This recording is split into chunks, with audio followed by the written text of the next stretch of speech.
Every Who down in Whoville liked Christmas a lot. But the Grinch, who lived just north of Whoville, did not. The Grinch hated Christmas, the whole Christmas season.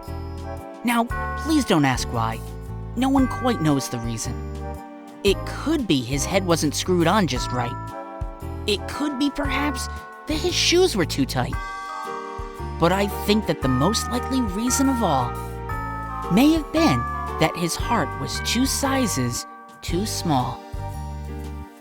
But whatever the reason, his heart or his shoes, he stood there on Christmas Eve, hating the Whos, staring down from his cave with a sour, grinchy frown, and the warm lighted windows below in their town, for he knew every Who down in Whoville beneath was busy now, hanging a mistletoe wreath. And they're hanging their stockings, he snarled with a sneer.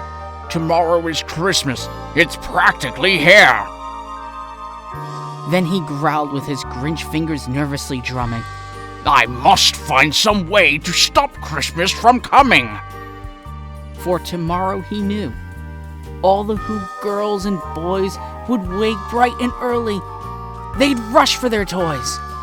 And then, oh the noise, oh the noise, noise. That's one thing he hated, the noise. Then the Whos, young and old, would sit down to a feast, and they'd feast, and they'd feast, and they'd feast. They would feast on Who pudding and rare Who roast beast, which was something the Grinch couldn't stand in the least. And then they'd do something he liked least of all. Every Who down in Whoville, the tall and the small, would stand close together with Christmas bells ringing. They'd stand hand in hand, and the Whos would start singing. They'd sing, and they'd sing, and they'd sing. And the more Grinch thought of this Who Christmas sing, the more the Grinch thought, I must stop this whole thing. Why, for 53 years I've put up with it now. I must stop Christmas from coming. But how? Then he got an idea. An awful idea. The Grinch got a wonderful, awful idea. I know just what to do, the Grinch laughed in his throat. And he made a quick Santa Claus hat and a coat. And he chuckled and clucked. What a great Grinchy trick! With this coat and this hat, I look just like Saint Nick. All I need is a reindeer. The Grinch looked around. But since reindeer are scarce, there was none to be found. Did that stop the Grinch? No!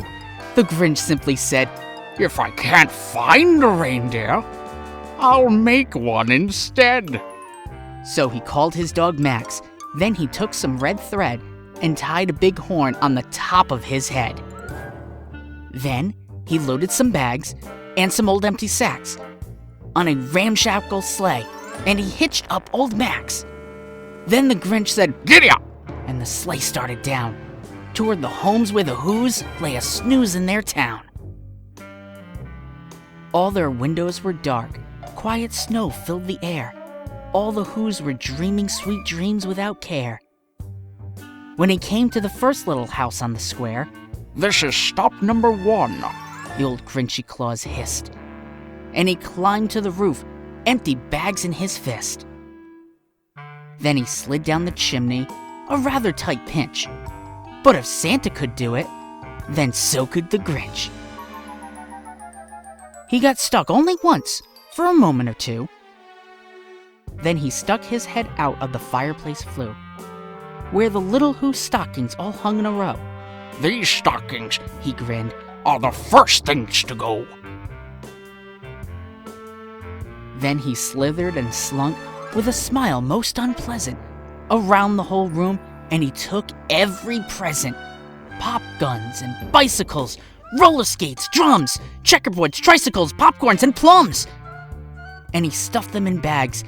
Then the Grinch very nimbly stuffed all the bags one by one up the chimney. Then he slunk to the icebox. He took the Who's feast. He took the Who pudding. He took the roast beast. He cleaned out that icebox as quick as a flash. Why, the Grinch even took the last can of Who hash. Then he stuffed all the food up the chimney with glee. And now, Grinned the Grinch. I will stuff up the tree. And the Grinch grabbed the tree, and he started to shove, when he heard a small sound like the coo of a dove. He turned around fast, and he saw a small Who. Little Cindy Lou who was not more than 2. The Grinch had been caught by this tiny Who daughter, who'd got out of bed to get a cup of cold water. She stared at the Grinch and said, "Santa Claus, why? Why are you taking our Christmas tree?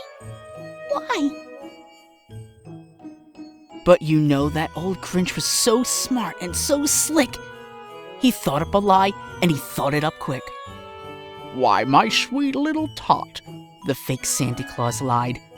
there's a light on this tree that won't light on one side. So I'm taking it home to my workshop, my dear. I'll fix it up there, then I'll bring it back here. And his fib fooled the child. Then he patted her head, and he got her a drink and sent her to bed. And when Cindy Lou Who went to bed with her cup, he went to the chimney and stuffed the tree up. Then the last thing he took was the log for their fire. Then he went up the chimney himself, the old liar. On the walls he left nothing but hooks and some wire, and the one speck of food that he left in the house was a crumb that was even too small for a mouse.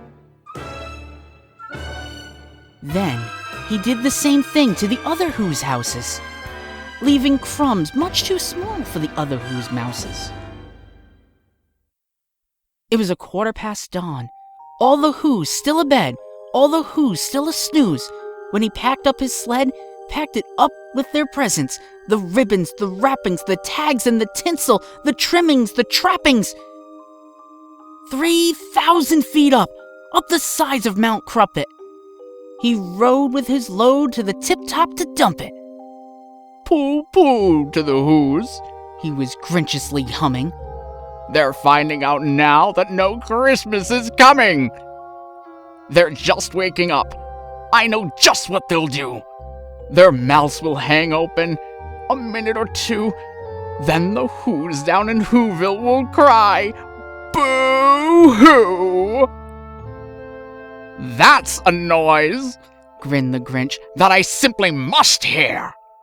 So he paused, and the Grinch put his hand to his ear. And he did hear a sound ringing over the snow. It started in low, then it started to grow. But the sound wasn't sad. Why, this sound sounded merry. It couldn't be so, but it was merry. Very. He stared down at Whoville. The Grinch popped his eyes. Then he shook. What he saw with a shocking surprise. Every Who down in Whoville, the tall and the small, was singing without any presents at all. He hadn't stopped Christmas from coming. It came. Somehow or other, it came. Just the same. And the Grinch, with his Grinch feet ice cold in the snow, stood puzzling and puzzling. How could it be so? It came without ribbons. It came without tags. It came without packages, boxes, or bags. And he puzzled 3 hours, till his puzzler was sore. Then the Grinch thought of something he hadn't before. Maybe Christmas, He thought, doesn't come from a store. Maybe Christmas, perhaps, means a little bit more.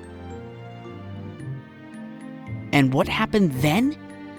Well, in Whoville, they say, that the Grinch's small heart grew 3 sizes that day.